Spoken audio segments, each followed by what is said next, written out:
श्रीगुरुभ्यो नमः हरिः ओम् ओष्ठापिधानानकुलीदन्तैः परिवृतापविः सर्वस्यैवाच ईशानाचारु मामिह वादरेत् नमोऽस्त्वनन्ताय सहस्रमूर्तये सहस्रपादाक्षि शिरोरुबाहवे सहस्रनाम्ने पुरुषाय शाश्वते सहस्रकोटियुगधारिणे नमः। नमो ब्रह्मण्यदेवाय गो ब्राह्मणहिताय च जगद्धिताय कृष्णाय गोविन्दाय नमो नमः। कृष्णाय वासुदेवाय हरये परमात्मने प्रणतक्लेशनाशाय गोविन्दाय नमो नमः। वन्दे वन्दारुमन्दारं वृन्दावनविनोदिनं वृन्दावनकलानाथं पुरुषोत्तममद्भुतम्। ಶ್ರೀ ಗುರುಭ್ಯೋ ನಮಃ. ನಿನ್ನೆಯ ದಿವಸ ಶೂದ್ರನಾದ ಮಣಿಗ್ರೀವ ಅವನು ಜನರಿಗೆ ಪೀಡಿಸಿ ಹಣವನ್ನು ಸಂಪಾದಿಸಿ ತಾನು ಕಾಲವನ್ನು ಕಳೆಯುವಾಗ ವೃದ್ಧಾಪ್ಯದಲ್ಲಿ ಅವನಿಂದ ಪೀಡಿತರಾದ ಜನರೆಲ್ಲ ಅವನ ಧನವನ್ನು ದೋಚಿ ಅವನ ಸಂಪತ್ತನ್ನೆಲ್ಲ ಅಪಹರಿಸಿ ಅಡವಿಗೆ ಅಟ್ಟಿದ್ದಾರೆ. ತನ್ನ ಪತ್ನಿಯ ಜೊತೆಗೆ ಅರಣ್ಯದಲ್ಲಿ ವಾಸವನ್ನು ಮಾಡ್ತಾ ಇದ್ದಾನೆ. ಆ ಸಂದರ್ಭದಲ್ಲಿ ಅಲ್ಲಿ ಒಬ್ಬ ಉಗ್ರದೇವ ಎಂಬ ಬ್ರಾಹ್ಮಣ ಅವನು ಬಂದಿದ್ದಾನೆ. ಆ ಉಗ್ರದೇವನಿಗೆ ಬಾಯಾರಿಕೆಯಾದಾಗ ಸರೋವರಕ್ಕೆ ಕರೆದುಕೊಂಡು ಹೋಗಿ ಅವರು ನೀರನ್ನು ತೋರಿಸಿದಾಗ ತನ್ನ ಆಚರಣೆಯನ್ನು ಮಾಡಿಕೊಂಡು ಇವರು ತಮ್ಮ ಮನೆಯಲ್ಲಿರುವ ಹಣ್ಣು ಹಂಪಲನ್ನು ತಂದುಕೊಟ್ಟಾಗ ನೀವು ಯಾರು, ನಿಮ್ಮ ಪರಿಚಯವಿಲ್ಲ, ನಿಮ್ಮಿಂದ ನಾನು ಸ್ವೀಕಾರ ಮಾಡುವುದು ವಿಹಿತವಲ್ಲ ಅಂತ ಹೇಳಿದಾಗ ತನ್ನ ಪರಿಚಯವನ್ನೆಲ್ಲ ಹೇಳಿಕೊಂಡ. ಪೂರ್ವದಲ್ಲಿ ಚಮತ್ಕಾರಪುರದಲ್ಲಿ ನಾನು ವಾಸ ಮಾಡಿದ್ದೆ. ನಾನು ಧರ್ಮಪತ್ನಿಯ ಜೊತೆಗೆ ಇರುವಾಗ ನನಗೆ ದುರ್ಬುದ್ಧಿ ಬಂತು. ಆ ದುರ್ಬುದ್ಧಿಯಿಂದ ಎಲ್ಲ ಜನರ ದ್ರವ್ಯವನ್ನು ದೋಚಿ ನಿಜ ಧರ್ಮವನ್ನು ಪರಿತ್ಯಾಗವನ್ನು ಮಾಡಿ ಪರಸ್ತ್ರೀ ಸಂಗಾದಿಗಳನ್ನು ಮಾಡಿ ಪಾಪಕರ್ಮವನ್ನು ಮಾಡ್ತಾಯಿದ್ದೆ. ಈ ತರಹ ಚೌರ್ಯ ಹಿಂಸೆಯಿಂದ ನಾನು ಸ್ವಬಂಧುಗಳಿಂದ ಪರಿತ್ಯಕ್ತನಾದಾಗ ಕೊನೆಗೆ ನನ್ನನ್ನು ಅಡವಿಗೆ ಅಟ್ಟಿದ್ದಾರೆ. ಅಲ್ಲಿ ನಾನು ಬಂದು ವಾಸವನ್ನು ಮಾಡ್ತಾ ಇದ್ದೇನೆ. ನೀವು ಇವತ್ತು ಮಹಾಜ್ಞಾನಿಗಳು. ನಿಮ್ಮನ್ನು ನೋಡಿದಾಗ ನನ್ನ ಮನಸ್ಸು ಅಯ್ಯೋ ನಾನು ಮಾಡಿದ್ದು ತಪ್ಪು ಎಂಬುದಾಗಿ ನನಗೆ ಭಾವನೆ ಬಂದಿದೆ. ಹಾಗಾಗಿ ನೀವು ನನ್ನ ಮನೆಯ ಆತಿಥ್ಯವನ್ನು ಸ್ವೀಕಾರವನ್ನು ಮಾಡಿದ್ದೀರಿ. ಇನ್ನು ಮೇಲೆ ನಾನು ಇಂತಹ ತಪ್ಪನ್ನು ಮಾಡಬಾರದು ಅಂತನ್ನುವ ಜ್ಞಾನೋದಯವಾಗಿದೆ ಅಂತ ಅವನು ಹೇಳ್ತಾನೆ. ಹಾಗಾಗಿ ಏನಮೇ ತೀವ್ರ ದಾರಿದ್ರ್ಯಂ ವಿಲಯಂ ಯಾತಿ ತತ್ಕ್ಷಣಾತ್. ನಿಮಗೆ ನಾನು ಶರಣು ಬಂದಿದ್ದೇನೆ. ನನಗೆ ಈ ದಾರಿದ್ರ್ಯ ನಿವಾರಣೆ ಆಗುವುದಕ್ಕಾಗಿ ನೀವೇನಾದರೂ ಒಂದು ಉಪಾಯವನ್ನು ಹೇಳ್ರಿ, ನಾನು ಶೂದ್ರ ಅಂತ ಹೇಳಿದಾಗ ಉಗ್ರದೇವ ಬ್ರಾಹ್ಮಣ ಅವರು ವಿಚಾರವನ್ನು ಮಾಡಿ ಹೇಳ್ತಾ ಇದ್ದಾರೆ. ನೋಡಪ್ಪ, ನೀನು ತಪ್ಪು ಮಾಡಿದ್ದಿ, ಆದರೆ ನಿನಗೆ ಈಗ ಜ್ಞಾನ ಬಂದಿದೆ. ಹಾಗಾಗಿ ನಿನಗೆ ಒಳ್ಳೆಯ ಪಕ್ವಕಾಲ ಪ್ರಾಯಶ್ಚಿತ್ತ ಮಾಡಿಕೊಳ್ಳುವುದಕ್ಕಾಗಿ ಹತ್ತಿರ ಆಸನ್ನವಾಗಿದೆ. ಅದಕ್ಕಾಗಿ ನೀನು ಇವತ್ತಿನ ಸರಿಯಾಗಿ ಇನ್ನು 3 ತಿಂಗಳಿಗೆ ಅಧಿಕ ಮಾಸ ಪ್ರಾಪ್ತಿಯಾಗ್ತದೆ. ಆ ಕಾಲದಲ್ಲಿ ನೀವಿಬ್ಬರು ದಂಪತಿಗಳು ಸೇರಿಕೊಂಡು ನಿಮಗೆ ಯಾವ ವ್ರತ ನಿಯಮ ಮಾಡಲು ಧನವೂ ಇಲ್ಲ ಮತ್ತು ಶಕ್ತಿಯೂ ಇಲ್ಲ, ಜೊತೆಗೆ ಮಾಡಲಿಕ್ಕೆ ವಿಹಿತವೂ ನಿಮಗೆ ಇಲ್ಲ. ಹಾಗಾಗಿ ಒಂದು ವ್ರತವನ್ನು ನೀವು ಮಾಡಬೇಕು. ಏನು ಅಂದರೆ ಕರ್ತವ್ಯಂ ದೀಪದಾನಂಚ ಪುರುಷೋತ್ತಮ ತುಷ್ಟಯೇ. ಆ ಪುರುಷೋತ್ತಮ ರೂಪಿಯಾದ ಪರಮಾತ್ಮನ ಸಂತೋಷಕ್ಕಾಗಿ ದೀಪವನ್ನು ದಾನವನ್ನು ಮಾಡಿರಿ, ಅಂದರೆ ದೀಪವನ್ನು ಹಚ್ಚಬೇಕು. ಆ ದೀಪವನ್ನು ಹಚ್ಚುವುದರಿಂದಾಗಿ ಎಲ್ಲ ದಾರಿದ್ರ್ಯದ ನಿವಾರಣೆಯಾಗ್ತದೆ ಅಂತ ಹೇಳ್ತಾರೆ. ಸರ್ಪಿಷ ವೈಭವೇ ಸತಿ. ವೈಭವ ಇದ್ದಾಗ, ಸಂಪನ್ನತೆ ಇದ್ದಾಗ, ಶ್ರೀಮಂತಿಕೆ ಇದ್ದಾಗ ತುಪ್ಪದಿಂದ ದೀಪವನ್ನು ಹಚ್ಚಬೇಕು. ಇಲ್ಲ ಅಂತಾದರೆ ತಿಲತೈಲೇನ ಕರ್ತವ್ಯಂ, ಒಳ್ಳೆಯ ಎಳ್ಳಿನ ಎಣ್ಣೆಯಿಂದ ದೀಪವನ್ನು ಹಚ್ಚಬೇಕು ಅಂತ ಹೇಳಿದ್ದಾರೆ. ಅದೂ ಶಕ್ಯವಿಲ್ಲ ಅಂದರೆ ಇಂಗಳಕಾಯಿ ಅಂತ ಬರ್ತದೆ ವನದಲ್ಲಿ, ಅದು ಎಣ್ಣೆಯ ಒಂದು ಬೀಜ. ಅದರಿಂದ ಎಣ್ಣೆಯನ್ನು ಮಾಡಿ ಇಂಗುದೀಜೇನ ತೈಲೇನ ದೀಪ ಕಾರ್ಯಸ್ತ್ವಯ ಅನಘ, ಅದರ ದೀಪವನ್ನು ನೀವು ಹಚ್ಚಬೇಕು ಅಂತ ಹೇಳಿ ಇದೇ ಸರೋವರದಲ್ಲಿ ಸ್ನಾನವನ್ನು ಮಾಡಿ ನೀವು ಪತ್ನಿ ಸಮೇತನಾಗಿ ಈ ದೀಪವನ್ನು ಹಚ್ಚಿರಿ. 1 ತಿಂಗಳು ಅಯಮೇವ ಉಪದೇಶಸ್ತು ಸಪತ್ನೀಕಾಯ ತೇ ಕೃತಃ, ಪತ್ನಿ ಸಹಿತನಾಗಿರುವ ನಿನಗೆ ಇದೇ ನಾವು ಉಪದೇಶವನ್ನು ಮಾಡ್ತೇವೆ. ಇದನ್ನು ಮಾಡುವುದರಿಂದಾಗಿ ನಿನಗೆ ಪೂರ್ಣವಾದ ಫಲ. ನೀನು ನಮಗೆ ಆತಿಥ್ಯವನ್ನು ಕೊಟ್ಟಿದ್ದಿ, ಅದಕ್ಕಾಗಿ ಈ ಹಿತವನ್ನು ಉಪದೇಶವನ್ನು ಮಾಡಿದ್ದೇನೆ.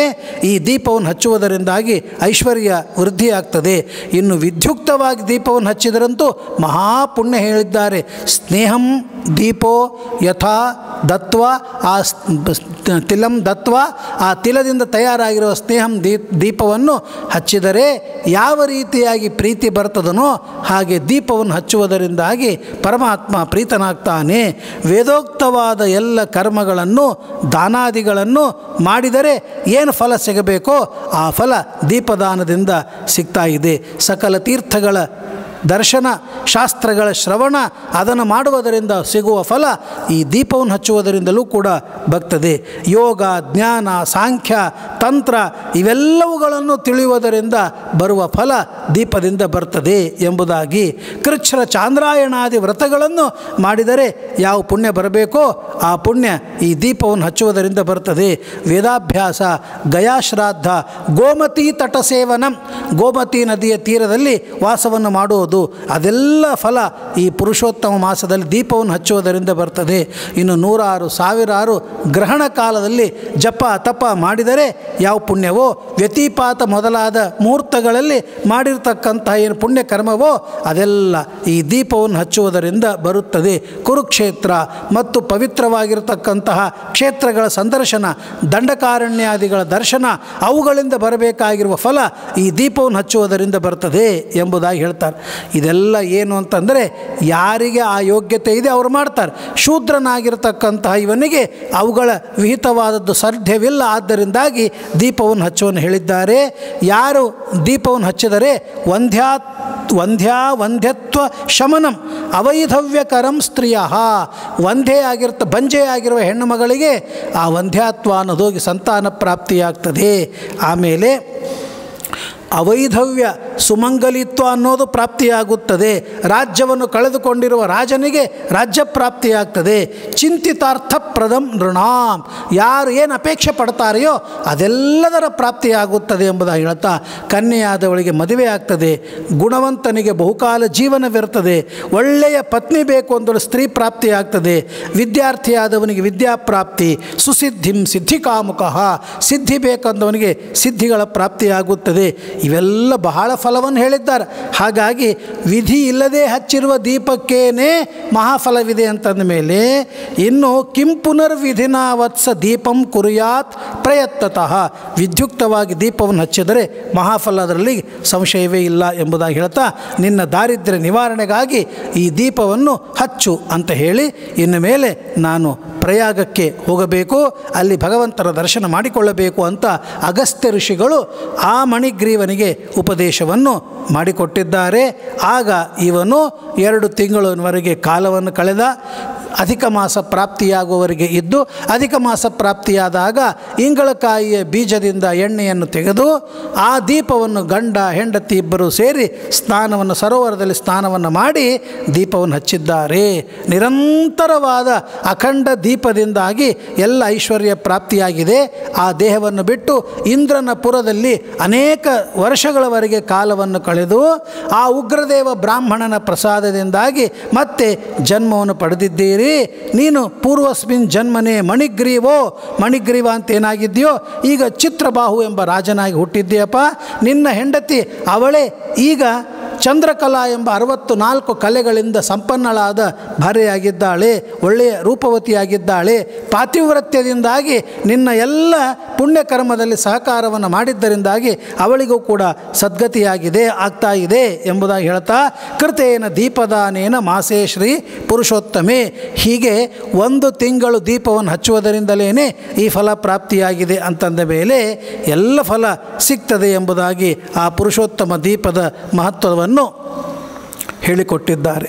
ಇದಾದ ಮೇಲೆ ಮತ್ತೆ ರಾಜ ಕೇಳ್ತಾ ಇದ್ದಾನೆ, ಪುರುಷೋತ್ತಮ ಮಾಸದ ವ್ರತ ನಿಯಮಗಳನ್ನು ಹೇಳ್ತಾ ಇದ್ದೀರಿ, ಆ ವ್ರತದ ಉದ್ಯಾಪನೆಯನ್ನು ಮಾಡಬೇಕು ಅಂತ ಹೇಳಿದ್ದೀರಿ. ಯಾವ ರೀತಿಯಾಗಿ ಉದ್ಯಾಪನೆ ಮಾಡಬೇಕು, ಯಾವ ಕಾಲದಲ್ಲಿ ಮಾಡಬೇಕು, ಅದನ್ನೆಲ್ಲ ವಿಸ್ತಾರವಾಗಿ ನನಗೆ ಹೇಳಬೇಕು ಅಂತ ಕೇಳಿದಾಗ ಅದಕ್ಕೆ ಹೇಳ್ತಾ ಇದ್ದಾರೆ, ನೋಡಪ್ಪ, 1 ತಿಂಗಳು ಮಾಡುವ ವ್ರತ, ಅದರ ಉದ್ಯಾಪನೆಯನ್ನು ಕೃಷ್ಣ ಪಕ್ಷ ಚತುರ್ದಶಿ ದಿವಸ ಮಾಡಬಹುದು, ಅಥವಾ ನವಮಿ ಅಥವಾ ಅಷ್ಟಮಿ ಈ ದಿನಗಳಲ್ಲಿ ಈ ವ್ರತದ ಉದ್ಯಾಪನೆಯನ್ನು ಮಾಡಬೇಕು. ತನಗೆ ಸಿಕ್ಕ ದ್ರವ್ಯದಲ್ಲಿ ತಾನು ಸಂತೋಷದಿಂದ ಆ ಉದ್ಯಾಪನೆಯನ್ನು ಮಾಡಬೇಕು. ಯಾವ ದಿವಸ ಉದ್ಯಾಪನೆ ಮಾಡ್ತಾನೋ ಆ ದಿವಸ ಪ್ರಾತಃ ಕಾಲದಲ್ಲಿ ಎದ್ದು ನದಿ ಸ್ನಾನಾದಿಗಳನ್ನು ಮಾಡಿ ಪೌರ್ವಾಹ್ನಿಕಿ ಕ್ರಿಯಾ ಪ್ರಾತಃ ಕಾಲದ ಎಲ್ಲ ಕ್ರಿಯೆಗಳನ್ನು ಸಮಾಪ್ತಿಯನ್ನುಗೊಳಿಸಿ ದಿನಕ್ಕೆ ಒಬ್ಬ ಬ್ರಾಹ್ಮಣ ದಂಪತಿ ಎನ್ನುವ ನಿಯಮದಂತೆ 30 ಜನ ಬ್ರಾಹ್ಮಣ ದಂಪತಿಗಳು ಅವರನ್ನು ಕರೆಯಬೇಕು. ಯಥಾಶಕ್ತಿಯ ಅಷ್ಟಾಗದೇ ಇದ್ದರೆ 7, 5 ವಿತ್ತಾನುಸಾರತಃ ತನ್ನ ಹಣ ಎಷ್ಟಿದೆಯೋ ಅದಕ್ಕೆ ತಕ್ಕಂತೆ ತಾನು ಮಾಡಬೇಕು. ಮಧ್ಯಾಹ್ನ ಸಮಯದಲ್ಲಿ ದ್ರೋಣಮಾನೇನ ಒಂದು ದ್ರೋಣ ಪರಿಮಿತವಾದ ಅಕ್ಕಿಯನ್ನು ತಂದು ಸರ್ವತೋಭದ್ರ ಮಂಡಲವನ್ನು ಮಾಡಬೇಕು. ಒಂದು ದ್ರೋಣ ಅಂತಂದರೆ ಪುರಾಣದಲ್ಲಿ ಹೇಳ್ತಾ ಇದ್ದಾರೆ 1024 ತೊಲಿ ಅಂತ ಹೇಳಿದ್ದಾರೆ. 1 ತೊಲಿ ಅಂದರೆ 11 ಗ್ರಾಮು 12 ಗ್ರಾಮು ಪೂರ್ವಕಾಲದಲ್ಲಿ, ಈಗ 10 ಗ್ರಾಮು ಅಷ್ಟು ಆ ತೊಲೆಗಳಷ್ಟು ಅಕ್ಕಿಯನ್ನು ತಂದು ವರ್ಣರಂಜಿತವಾಗಿರ್ತಕ್ಕಂತಹ ಕೆಂಪು, ಹಳದಿ, ಹಸಿರು, ಕಪ್ಪು, ಬಿಳಿ ಈ ಬಣ್ಣದ ಅಕ್ಕಿಗಳನ್ನು ಮಾಡಿ ಬಣ್ಣಗಳಿಂದ ಸರ್ವತೋಭದ್ರ ಮಂಡಲವನ್ನು ಮಾಡಬೇಕು. ಆ ಸರ್ವತೋಭದ್ರ ಮಂಡಲದಲ್ಲಿ 4 ಕಲಶಗಳ ಪ್ರತಿಷ್ಠಾಪನೆ ಮಾಡಬೇಕು. ಅನಿರುದ್ಧ, ಪ್ರದ್ಯುಮ್ನ, ಸಂಕರ್ಷಣ, ವಾಸುದೇವ ಎಂಬುದಾಗಿ 4 ಕಲಶ, ಮಧ್ಯದಲ್ಲಿ ಬೃಹತ್ ಕಲಶ, ಅಲ್ಲಿ ನಾರಾಯಣ ಪುರುಷೋತ್ತಮ ಅವನ ಆವಾಹನೆಯನ್ನು ಮಾಡಬೇಕು ಎಂಬುದಾಗಿ ತಿಳಿಸಿ, ಆಮೇಲೆ 4 ಜನ ಬ್ರಾಹ್ಮಣರನ್ನು ಕರೆದು ಅವರಿಗೆ ವರಣೀಯ ಯಜ್ಞಕ್ಕಾಗಿ ಹೋಮಕ್ಕಾಗಿ ಅವರ ಪ್ರಾರ್ಥನೆ ಮಾಡಬೇಕು. ವಸ್ತ್ರಗಳನ್ನು ಮತ್ತು ಹಸ್ತ ಮುದ್ರಾದಿ ಸಂಯುತೆ ಉಂಗುರ ಇವುಗಳನ್ನು ದಾನವನ್ನು ಮಾಡಬೇಕು. ಆಮೇಲೆ ವಿದ್ಯುಕ್ತವಾಗಿ 4 ದಿಕ್ಕುಗಳಲ್ಲಿ 4 ದೀಪವನ್ನು ಹಚ್ಚಿ ಅರ್ಘ್ಯಪ್ರದಾನವನ್ನು ಮಾಡಬೇಕು. ನಾರಿಕೇಲ ಫಲ ಅಥವಾ ಪೂರ್ಣ ಫಲದಿಂದ ಅರ್ಘ್ಯವನ್ನು ಕೊಡಬೇಕು. ಪಂಚರತ್ನ ಸಮಾಯುಕ್ತೈ ಜಾನುಭ್ಯಾಂ ಸಕ್ತಭೂತಲ ಮೊಳಕಾಲಿನ ಮೇಲೆ ಕೂತು ಆ ಅರ್ಘ್ಯವನ್ನು ಪುರುಷೋತ್ತಮನಿಗೆ ಕೊಡಬೇಕು. ಅರ್ಘ್ಯದ ಮಂತ್ರವನ್ನು ಹೇಳ್ತಾ ಇದ್ದಾರೆ.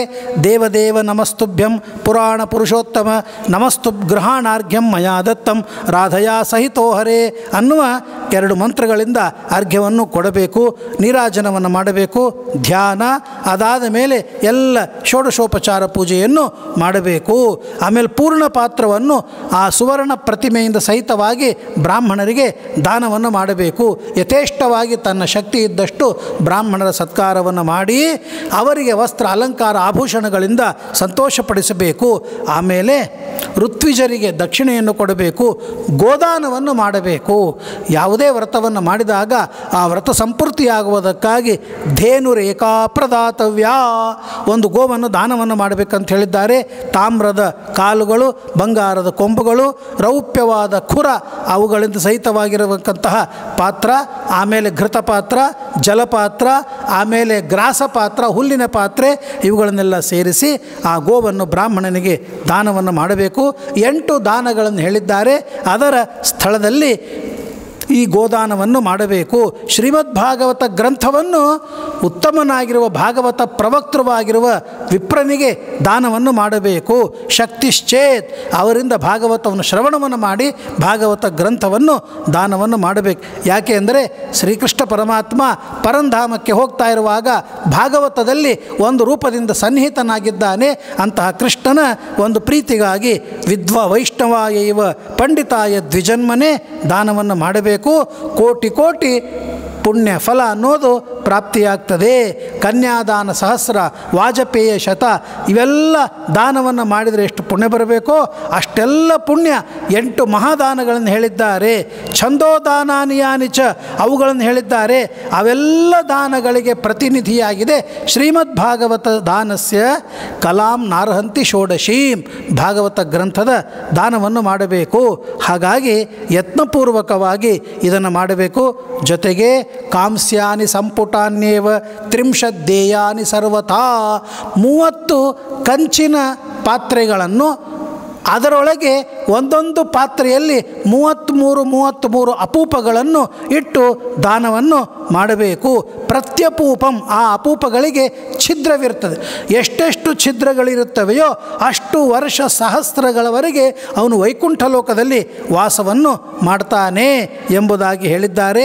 ಗೋಲೋಕದ ಪ್ರಾಪ್ತಿಯಾಗ್ತದೆ ಅಂತ ಹೇಳಿದ್ದಾರೆ. ಇಂಥ ದಾನವನ್ನು ಮಾಡುವುದರಿಂದಾಗಿ ಅವನಿಗೆ ಪುರುಷೋತ್ತಮ ಪ್ರೀತನಾಗಿ ಸದ್ಗತಿಯನ್ನು ಕೊಡ್ತಾನೆ, ವೈಕುಂಠವನ್ನು ಕೊಡ್ತಾನೆ ಎಂಬುದಾಗಿ ಹೇಳಿಕೊಟ್ಟಿದ್ದಾರೆ. ಸಾರ್ಧ ಪ್ರಸ್ಥದ್ವಯಂ ಅದನ್ನು ಹೇಳಿಕೊಟ್ಟಿದ್ದಾರೆ. ಎಷ್ಟು ಕಂಚಿನ ಪಾತ್ರೆ ಅಂದರೆ 160 ತೊಲೆಯ ಭಾರದ ಕಂಚಿನ ಪಾತ್ರೆ ಇರಬೇಕು ಅಂತ ಹೇಳಿದ್ದಾರೆ. ಅಷ್ಟು ಕೊಡಬೇಕು ಅಂದರೆ ಬಡವನಿಗೆ ಆಗೋದಿಲ್ಲ. 30 ಕಂಚಿನ ಪಾತ್ರೆ ಅಂತ ಹೇಳಿದ್ದಾರೆ, ಅದು ಶಕ್ಯವಿಲ್ಲ. 5, 2 ಕೊನೆಗೆ ಒಂದಾದರೂ ಆ ಕಂಚಿನ ಪಾತ್ರೆಯನ್ನು ಕೊಡಬೇಕು ಅಂತ ಹೇಳಿದ್ದಾರೆ. ನಿರ್ಧನೇನ ಯಥಾಶಕ್ತಿಯ, ಧನವಿಲ್ಲದೆ ಇದ್ದವನು ತನ್ನ ಶಕ್ತಿಗೆ ಅನುಸಾರವಾಗಿ ಕೊಡಬೇಕು. ಅಥವಾ ಇದನ್ನು ಅಪೂಪವನ್ನು ಮಾಡಿಕೊಡಬೇಕು. ಮಾಡಲಿಕ್ಕೆ ಆಗದೇ ಇರುವಾಗ ಹಸಿಯಾದ ಪದಾರ್ಥಗಳನ್ನು ಕೊಡಬೇಕು. ಅಂದರೆ ಆ ಸ್ಥಳದಲ್ಲಿ ಅಕ್ಕಿ, ಬೆಲ್ಲ, ತುಪ್ಪ ಈ ಪದಾರ್ಥಗಳನ್ನು ಆ ಕಂಚಿನ ಪಾತ್ರೆಯಲ್ಲಿ ಹಾಕಿ ಅದನ್ನು ತುಂಬಿಸಿ ಬ್ರಾಹ್ಮಣ ದಂಪತಿಗಳಿಗೆ ದಾನವನ್ನು ಮಾಡಬೇಕು. ನಿಮಂತ್ರಿತಾನಾಂ ವಿಪ್ರಾಣಾಂ ಸಸ್ತ್ರೀಕಾಣಾಂ ನರಾಧಿಪ, ಆಮಂತ್ರಿತರಾಗಿರುವ ಬ್ರಾಹ್ಮಣ ದಂಪತಿಗಳಿಗೆ ಸಂಕಲ್ಪಪೂರ್ವಕವಾಗಿ ಪುರುಷೋತ್ತಮನ ಸ್ಮರಣೆಯನ್ನು ಮಾಡುತ್ತಾ ನನ್ನ ಎಲ್ಲ ಅಪೇಕ್ಷೆಗಳನ್ನು ಪೂರ್ಣ ಮಾಡಿ ಪರಮಾತ್ಮ ಪ್ರೀತನಾಗು. ವಿಪ್ರರೂಪನಾಗಿ ದೇವರು ಇಲ್ಲಿ ಸನ್ನಿಹಿತನಾಗಿದ್ದಿ, ಸ್ತ್ರೀ ರೂಪದಿಂದ ಲಕ್ಷ್ಮೀದೇವಿ ಸನ್ನಿಹಿತಳಾಗಿದ್ದಾಳೆ ಎಂಬುದಾಗಿ ತಾನು ಸಂಕಲ್ಪವನ್ನು ಮಾಡಿ ಅವರಿಗೆ ಕೊಡಬೇಕು. ಆ ವ್ರತದ ಉದ್ಯಾಪನೆಯ ದಿವಸ ಒಳ್ಳೆಯ ಭಕ್ಷ್ಯಭೋಜ್ಯಗಳನ್ನು ಮಾಡಬೇಕು. ಅಂದರೆ ಹಣ್ಣು, ಹಾಲು, ಬೇಯಿಸಿದ ಪದಾರ್ಥ, ಉದ್ದಿನ ವಡೆಗಳು, ಸಕ್ಕರೆ, ತುಪ್ಪದಲ್ಲಿ ಕರೆದಿರ್ತಕ್ಕಂತಹ ಪದಾರ್ಥಗಳನ್ನು ಅಂದರೆ ಶಾವಿಗೆಯನ್ನು, ಪಾಯಸವನ್ನು ಮಾಡಬೇಕು. ಗಿಲಗಂಚಿ, ಚಕ್ಲಿ, ಕರ್ಚಿಕಾಯಿ ಇವುಗಳು ಒಳ್ಳೆಯ ಶಾಖಗಳಿಂದ ತಯಾರಾಗಿರುವ ಪಲ್ಯಕಾಯಿಗಳನ್ನು ಮಾಡಬೇಕು. ಲೇಹ್ಯ, ಪೇಯ, ಚೋಷ್ಯ, ಪಾನೀಯ ಎಂಬುದಾಗಿ ಚತುರ್ವಿಧವಾಗಿರ್ತಕ್ಕಂತಹ ಭಕ್ಷ್ಯಗಳನ್ನು, ಆಮೇಲೆ ಷಡ್ರಸೋಪೇತವಾಗಿರ್ತಕ್ಕಂತಹ ಪದಾರ್ಥಗಳನ್ನು, ಆಕಳ ಹಾಲು, ಕೆನೆ ಮೊಸರು, ತುಪ್ಪ ಮೊದಲಾಗಿರುವ ಪದಾರ್ಥಗಳನ್ನು ಯಥೇಷ್ಟವಾಗಿ ಬಡಿಸಿ ಇದಂ ಸ್ವಾದು ಮುದಾ ಭೋಜ್ಯಂ ಭವದರ್ಥೇ ಪ್ರಕಲ್ಪಿತಂ, ನಿಮಗೋಸ್ಕರ ಇದನ್ನು ನಾನು ಸಮರ್ಪಣೆ ಮಾಡಿದ್ದೇನೆ, ಅತ್ಯಲ್ಪ ನೀವು ಸ್ವೀಕಾರವನ್ನು ಮಾಡಿ ಅನುಗ್ರಹವನ್ನು ಮಾಡಿರಿ ಅಂಥೇಳಿ ಬ್ರಾಹ್ಮಣರಿಗೆ ಭೋಜನವನ್ನು ಮಾಡಿಸಿ ತಾಂಬೂಲವನ್ನು ಕೊಡಬೇಕು. ಆಮೇಲೆ ಏತೈಶ್ಚ ಬಿಲಿತೈರ್ ದೇಯಂ ತಾಂಬೂಲಂ ಭಗವತ್ ಪ್ರಿಯಂ, ಆ ತ್ರಯೋದಶ ತಾಂಬೂಲ ಅಂತ ಕರೆದಿದ್ದಾರೆ. ಪರಮಾತ್ಮನ ಪ್ರೀತಿಗಾಗಿ ತಾಂಬೂಲಾದಿಗಳನ್ನು ದಾನವನ್ನು ಮಾಡಬೇಕು. ತಾಂಬೂಲ ಪ್ರದಾನದಿಂದ ರೂಪ ಐಶ್ವರ್ಯ ಪ್ರಾಪ್ತಿಯಾಗುತ್ತದೆ ಎಂಬುದಾಗಿ ಹೇಳಿಕೊಟ್ಟಿದ್ದಾರೆ. ಆಮೇಲೆ ಅವರನ್ನು ಆಸೀಮಾಂತ ಮನುವ್ರಜ್ಜ, ಅವರಿಗೆ ಒಂದು ನದಿಯ ತೀರದವರೆಗೆ, ಆ ಊರಿನ ಬಾರ್ಡರ್ವರೆಗೆ ಅಲ್ಲಿ ಹೋಗಿ ಅವರನ್ನು ಸಂತೋಷದಿಂದ ಬೀಳ್ಕೊಟ್ಟು ತಾನು ಮನೆಗೆ ಬಂದು ಸ್ಮೃತ್ಯಾಚ ತಾಮೋಕ್ತ ಅನ್ನುವ ಮಂತ್ರದಿಂದ ಆ ಸಮಾಪ್ತಿಯನ್ನು ಮಾಡಿ, ಏನಾದರೂ ಊನವಾಗಿದ್ದರೆ ಪರಮಾತ್ಮ ಕ್ಷಮಾ ಮಾಡು ಅಂಥೇಳಿ ಆಮೇಲೆ ತನ್ನ ಬಂಧು ಬಾಂಧವರಿಂದ ಸಮೇತನಾಗಿ ಭಕ್ಷ್ಯಭೋಜ್ಯವನ್ನು ಮಾಡಿಸಬೇಕು ಎಂಬುದಾಗಿ ಅದನ್ನು ಹೇಳಿಕೊಟ್ಟಿದ್ದಾರೆ. ಆ ದಿವಸ ರಾಧೆಯ ಸಹಿತನಾಗಿರುವ ಆ ಪುರುಷೋತ್ತಮನ ಪೂಜೆಯನ್ನು ಮಾಡಿ ತಾನು ರಾತ್ರಿ ಪೂರ್ಣ ಜಾಗರಣೆಯಲ್ಲಿ ಇರಬೇಕು ಎಂಬುದಾಗಿ ಹೇಳ್ತಾ, ಯಾವುದೇ ಒಂದು ರೀತಿಯಿಂದ ಈ ವ್ರತವನ್ನು ಮಾಡುವುದರಿಂದ ಪರಮಾತ್ಮ ಪ್ರೀತನಾಗ್ತಾನೆ. ನಾರೀವಾಥ ನರೋವಾಪಿ ವ್ರತಮೇತತ್ ಸಮಾಚರೇತ್, ಪುರುಷರು ಸ್ತ್ರೀಯರು ಯಾರಾದರೂ ಈ ವ್ರತವನ್ನು ಮಾಡಬೇಕು. ದುಃಖ ದಾರಿದ್ರ್ಯಾದಿಗಳ ನಿವಾರಣೆಯಾಗಿ ಸಂತಾನಾದಿಗಳಿಂದ ಸಂಪನ್ನನಾಗಿ ಭಾಗವತಾದಿಗಳ ಶ್ರವಣದಿಂದ ಉತ್ತಮವಾದ ಜ್ಞಾನಪ್ರಾಪ್ತಿಯಾಗಿ ಮೋಕ್ಷವೇ ಸಿಗ್ತದೆ ಅಂತನ್ನುವ ಈ ಫಲವನ್ನು ಹೇಳಿಕೊಟ್ಟಿದ್ದಾರೆ. ಕೊನೆಗೆ ಅವನಿಗೆ ದೇವತೆಗಳು ವಿಮಾನದಲ್ಲಿ ಕುಳ್ಳಿರಿಸಿಕೊಂಡು ಗೋಲೋಕಾದಿಗಳಲ್ಲಿ ಕರೆದುಕೊಂಡು ಹೋಗ್ತಾರೆ ಎಂಬುದಾಗಿ ಅದನ್ನು ಹೇಳಿದ್ದಾರೆ. ಅದಾದ ಮೇಲೆ ರಾಜ ಮತ್ತೆ ಪ್ರಶ್ನೆ ಮಾಡ್ತಾ ಇದ್ದಾನೆ, ಇದರ ಬಗ್ಗೆ ಈ ವ್ರತಗಳನ್ನು ಮಾಡಿದ ಮೇಲೆ ಇದರ ಒಂದು ಸಮಾಪ್ತಿಯನ್ನು ಮಾಡಬೇಕು, ಅದನ್ನು ಕೂಡ ತಿಳಿಸಿರಿ ಎಂಬುದಾಗಿ ಹೇಳಿದಾಗ, ಅಶೇಷ ಪಾಪನಾಶಾರ್ಥಂ ಪ್ರೀತಯೇ ಗರುಡಧ್ವಜ, ಪರಮಾತ್ಮನ ಆ ಪ್ರೀತಿಗೋಸ್ಕರವಾಗಿ ಎಲ್ಲ ಪಾಪಗಳನ್ನು ಪರಿಹಾರ ಮಾಡಿಕೊಳ್ಳುವುದಕ್ಕಾಗಿ ಗೃಹೀತ ನಿಯಮ ತ್ಯಾಗಶ್ಚೋಚ್ಯತೆ ವಿಧಿಪೂರ್ವಕ, ಒಂದು ತಿಂಗಳು ಯಾವ ವಿಧಿಯನ್ನು ವ್ರತವನ್ನು ಮಾಡಿರುತ್ತಾನೆಯೋ ಅದರ ಒಂದು ಉಪಸಂಹಾರವನ್ನು ಕೂಡ ಹೇಳ್ತಾ ಇದ್ದೇನೆ ಕೇಳಪ್ಪ. ಪ್ರಾರಂಭದಲ್ಲಿ ನಾವು ಅದನ್ನು ತಿಳಿದಿದ್ದೇವೆ, ಅದನ್ನು ವಿಸ್ತಾರವಾಗಿ ಹೇಳ್ತಾ ಇದ್ದಾರೆ. ನಕ್ತಭೋಜಿಯಾದವನು ಬ್ರಾಹ್ಮಣರ ಭೋಜನವನ್ನು ಮಾಡಿಸಬೇಕು. ಅಯಾಚಿತ ವ್ರತವನ್ನು ಮಾಡಿದವನು ಸ್ವರ್ಣದಾನವನ್ನು ಮಾಡಬೇಕು. 1 ತಿಂಗಳವರೆಗೆ ಉಪವಾಸವನ್ನು ಮಾಡಿದವನು ಗೋದಾನವನ್ನು ಮಾಡಬೇಕು. ಧಾತ್ರಿ ಸ್ನಾನ ಅಂದರೆ ನೆಲ್ಲಿಕಾಯಿ ಸ್ನಾನವನ್ನು ಮಾಡಿದವನು ಹಾಲು ದಾನವನ್ನು ಮಾಡಬೇಕು. ಫಲವನ್ನು ಸ್ವೀಕಾರ ಮಾಡಿದವನು ಫಲವನ್ನು ದಾನ ಮಾಡಬೇಕು. ತೈಲವನ್ನು ಪರಿತ್ಯಾಗ ಮಾಡಿದವನು ತುಪ್ಪವನ್ನು ಕೊಡಬೇಕು. ತುಪ್ಪವನ್ನು ಪರಿತ್ಯಾಗವನ್ನು ಮಾಡಿದವನು ಹಾಲನ್ನು ಕೊಡಬೇಕು. ಧಾನ್ಯಗಳ ನಿಯಮವನ್ನು ಪರಿಪಾಲನೆ ಮಾಡಿದವನು ಗೋಧಿ ಮತ್ತು ಅಕ್ಕಿಯನ್ನು ದಾನವನ್ನು ಮಾಡಬೇಕು. ಭೂಮಿಯಲ್ಲಿ ಮಲಗಿದವನು ಶಯ್ಯಾದಾನವನ್ನು ಮಾಡಬೇಕು. ಪಾತ್ರದಲ್ಲಿ ಭೋಜನವನ್ನು ಮಾಡಿದವನು ಪತ್ರಾವಳಿಯಲ್ಲಿ ಭೋಜನವನ್ನು ಮಾಡಿದವನು ಒಳ್ಳೆ ಹಾಲು ತುಪ್ಪ ಸಕ್ಕರೆ ಇವುಗಳಿಂದ ಕೂಡಿರುವ ಭಕ್ಷ್ಯವನ್ನು ಮಾಡಿ ಭೋಜನವನ್ನು ಮಾಡಿಸಬೇಕು ಅಂತ ಈ ರೀತಿಯಾಗಿ ಅನೇಕ ವ್ರತಗಳನ್ನು ಪರಿತ್ಯಾಗವನ್ನು ಮಾಡಿದ್ದನ್ನು ನಿನ್ನೆ ದಿವಸ ನಾವು ತಿಳಿದಿದ್ದೇವೆ. ಹೀಗೆ ಅದನ್ನು ಹೇಳಿ ಎಲ್ಲ ದಾನವನ್ನು ಸವಸ್ತ್ರಾನ್ ಕಾಂಚನೋಪೇತಾನ್ ವಸ್ತ್ರ ಕಾಂಚನ ರಜತ ಗೋಪಿಚಂದನ ಯಜ್ಞೋಪವೀತ ಏನೇನು ವಿಹಿತವಾಗಿವೆಯೋ ಅವೆಲ್ಲವುಗಳನ್ನು ದಾನ ಮಾಡಬೇಕು. ಬ್ರಹ್ಮಚಾರಿ ವಟುಗಳಿಗೆ ಸಂಧ್ಯಾವಂದನೆಯ ಪಾತ್ರವನ್ನು ದಾನವನ್ನು ಮಾಡಬೇಕು ಅಂತ ಹೇಳಿಕೊಟ್ಟಿದ್ದಾರೆ. ಯಾವನು ಏಕಾನ್ನವನ್ನು ಮಾಡ್ತಾನೆಯೋ ಅಂದರೆ ಏಕೋಡಿ ಅಂತ ಕರೀತಾರೆ, ಅದನ್ನು ಮಾಡಿದವನು 1 ತಿಂಗಳಿನವರೆಗೆ ಈ ರೀತಿಯಿಂದ ವ್ರತವನ್ನು ಮಾಡಿದವನಿಗೆ ಆಗ ಉತ್ತಮವಾದ ಲೋಕಪ್ರಾಪ್ತಿಯಾಗ್ತದೆ ಎಂಬುದಾಗಿ ಅದನ್ನು ಹೇಳಿಕೊಟ್ಟಿದ್ದಾರೆ. ನಕ್ತ ಭೋಜನ ಮಹಾಫಲಪ್ರದವಾಗಿದೆ ಎಂಬುದಾಗಿ ತಿಳಿಸಿಕೊಟ್ಟು, ನಕ್ತಭೋಜಿ ಮಹೀಪಾಲ ರಾತ್ರಿಯಲ್ಲಿ ಭೋಜನ ಮಾಡಿದರೆ ಸರ್ವ ಪುಣ್ಯಾಧಿಕೋ ಭವೇತ್, ಎಲ್ಲ ಪುಣ್ಯದ ಪ್ರಾಪ್ತಿಯಾಗ್ತದೆ. ಅಶ್ವಮೇಧ ಯಾಗ ಮಾಡಿದರೆ ಏನು ಫಲ ಸಿಗಬೇಕೋ ಆ ಎಲ್ಲ ಫಲಪ್ರಾಪ್ತಿಯಾಗ್ತದೆ ಎಂಬುದಾಗಿ ಅದನ್ನು ಹೇಳಿಕೊಟ್ಟಿದ್ದಾರೆ. ಎಂಥ ಪಾಪಿಯಾದವನು ಈ ವ್ರತವನ್ನು ಮಾಡಿದರೆ ಆ ಪಾಪಯೋನಿಯಿಂದ ಮುಕ್ತನಾಗಿ ಉತ್ತಮವಾಗಿರತಕ್ಕಂತಹ ಲೋಕವನ್ನು ಹೊಂದುತ್ತಾನೆ. ಅನೇಕ ದುರ್ಭರವಾದ ರೋಗಗಳು ಇದ್ದರೆ ಆ ರೋಗಗಳ ಪರಿಹಾರವಾಗುತ್ತದೆ, ಅವನಿಗೆ ಸದ್ಗತಿಯಾಗುತ್ತದೆ ಎಂಬುದಾಗಿ ಅದನ್ನು ತಿಳಿಸಿಕೊಟ್ಟಿದ್ದಾರೆ. ಭಕ್ತಿಯಿಂದ ತಾನು ಆ ಪರಮಾತ್ಮನ ವ್ರತವನ್ನು ಮಾಡಬೇಕು ಎಂಬುದಾಗಿ ತಿಳಿಸ್ತಾ, ದರ್ಭೇಣ ಮಾರ್ಜಯೇದ್ಯಸ್ತು, ಯಾವುದನ್ನು ಮಾಡಬಾರದು ಅನ್ನೋದನ್ನು ಹೇಳಿಕೊಡ್ತಾ ಇದ್ದಾರೆ. ದರ್ಭವನ್ನು ತರ್ಪಣಕ್ಕಾಗಿ ಯಜ್ಞಯಾಗಾದಿಗಳಿಗಾಗಿ ವಿಧಾನವನ್ನು ಮಾಡಿದ್ದಾರೆ. ಅದರಿಂದ ನಾವು ಪವಿತ್ರವಾಗದೇ ಇರುವ ವಸ್ತುವನ್ನು ಸ್ಪರ್ಶ ಮಾಡಿಸಿದರೆ ಆಗ ಅವನಿಗೆ ನರಕಾದಿಗಳ ಪ್ರಾಪ್ತಿಯಾಗುತ್ತದೆ ಎಂಬುದಾಗಿ ಹೇಳಿದ್ದಾರೆ. ಪವಿತ್ರ ಪರಮ ದರ್ಭಗಳೆಲ್ಲ ಮಮಸ್ ರೋಮ ಸಮುದ್ಭವಾಹ, ಪರಮಾತ್ಮ ಹೇಳ್ತಾನೆ ನನ್ನ ರೋಮಗಳಿಂದ ದರ್ಭಗಳು ಹುಟ್ಟಿವೆ, ಅಂತಹ ದರ್ಭಗಳನ್ನು ವ್ಯರ್ಥವಾಗಿ ಎಲ್ಲೆಲ್ಲೋ ಎಸೆಯಬಾರದು ಎಂಬುದಾಗಿ ಹೇಳ್ತಾ, ದರ್ಭದ ಮೂಲದಲ್ಲಿ ಬ್ರಹ್ಮ, ದರ್ಭದ ಮಧ್ಯದಲ್ಲಿ ಜನಾರ್ದನ, ದರ್ಭದ ಅಗ್ರಭಾಗದಲ್ಲಿ ಉಮಾನಾಥ ಶಿವ ವಾಸವನ್ನು ಮಾಡಿದ್ದಾರೆ. ಆದ್ದರಿಂದಾಗಿ ದರ್ಭವನ್ನು ಬ್ರಾಹ್ಮಣರೇ ಸ್ಪರ್ಶವನ್ನು ಮಾಡಬೇಕು. ಶೂದ್ರೋ ನಪಿಬೇತ್ ಕಪಿಲಾಪಯ, ಬ್ರಾಹ್ಮಣನು ದರ್ಭದಿಂದ ಯಾವ ಕಾರ್ಯವನ್ನು ಮಾಡಿಸಬಾರದು. ಶೂದ್ರನಾದವನು ಆ ದರ್ಭಗಳಿಂದ ಎಂದೂ ಯಜ್ಞಯಾಗಾದಿಗಳನ್ನು ಮಾಡಿಸಬಾರದು. ಕಪಿಲ ಗೋವಿನ ಪಾನವನ್ನು ಕ್ಷೀರವನ್ನು ಪಾನವನ್ನು ಮಾಡಬಾರದು. ಶೂದ್ರನಾದವನು ವೇದ ಮಂತ್ರಗಳ ಉಚ್ಚಾರಣೆಯನ್ನು ಮಾಡಬಾರದು. ವೇದೋಕ್ತವಾದ ಕರ್ಮಗಳನ್ನು ಮಾಡಲಿಕ್ಕೆ ಬರೋದಿಲ್ಲ. ಒಂದು ವೇಳೆ ಇಂಥ ಕರ್ಮಗಳನ್ನು ಮಾಡಿದ್ದ ಅಂತ ಆದರೆ ಅವನಿಗೆ ಅನೇಕ ಕ್ರಿಮಿ ಕೀಟ ಪಕ್ಷಿ ಯೋನಿ ಬರ್ತದೆ.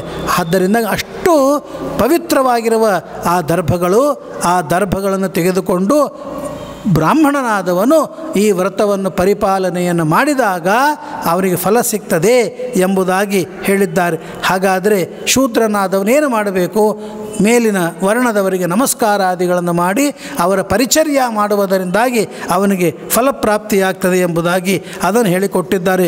ಅದರ ಉಲ್ಲಂಘನೆಯನ್ನು ಮಾಡಿದರೆ ಮಹಾಹಾನಿಯಾಗ್ತದೆ ಎಂಬುದಾಗಿ ತಿಳಿಸಿ, ಏತತ್ಕೃತ್ವ ಮಹಾರಾಜ ಪರಿಪೂರ್ಣಂ ವ್ರತಂ ಚರೇತ್, ಇದನ್ನು ಪೂರ್ಣವನ್ನಾಗಿ ಮಾಡಿ ತಾನು ಯಾರು ಪುರುಷೋತ್ತಮನಿಗೆ ಸಮರ್ಪಣೆಯನ್ನು ಮಾಡುತ್ತಾನೆಯಲ್ಲ ಅವನಿಗೆ ಪರಮಾತ್ಮ ಪೂರ್ಣವಾದ ಫಲವನ್ನು ಕೊಡ್ತಾನೆ ಎಂಬುದಾಗಿ ತಿಳಿಸಿ, ನೋಲ್ಲಂಘಯೇದ್ ಭೂಪ ವಚಾಂಸಿ ಶ್ರೇಷ್ಠಾಂ ತೇಷಾಂ ಶ್ರೇಯೋಭಿಕಾಮಿ ಮನುಜಸ್ಸ ವಿದ್ವಾರ್. ಕೊನೆಯದಾಗಿ ಹೇಳ್ತಾರೆ, ಯಾವ ವ್ರತವನ್ನು ಮಾಡಿದಾಗಲೂ ಗುರುಗಳಿಗೆ, ಹಿರಿಯರಿಗೆ, ಜ್ಞಾನಿಗಳಿಗೆ ಎಂದು ಮನಸ್ಸಿಗೆ ನೋವನ್ನು ಉಂಟು ಮಾಡಬಾರದು. ಅವರಿಗೆ ಕಠೋರವಾದ ಮಾತುಗಳನ್ನು ಆಡಬಾರದು. ಅವರ ಸಂತೋಷವಾಗಬೇಕು.